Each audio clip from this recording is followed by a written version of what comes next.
建築外牆化身巨幅畫布，隨着光影律動變換，呈現出滿滿台南味。光雕藝術作品《靈動的目光》再度回歸，以全新的樣貌在南美2館限時展演。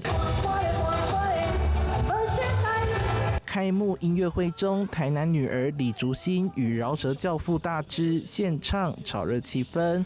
這回延續最台南的光雕精神，結合地方傳統技藝與當代藝術，展現眾神之都的文化底蘊與未來想象。從音樂到影像，捕捉了台南的靈魂，所呈現的不只是美，而是城市世代累積的生命力，讓建築成為大家共同的情感場域。天壇一路走來，始終相信文化是城市的根。廟宇雕飾、城門記憶、文化圖騰逐一浮現。制作團隊深入台南廟宇與巷弄，走訪城市的文化足跡，把廟宇的國寶級工藝、南管古調以及多元族群文化結合到作品當中。還邀請700位小朋友做鳳凰彩繪。這次除了光雕以外，豐富的周邊活動以及結合台南市的這個街景、美食、文化，其實是把這件作品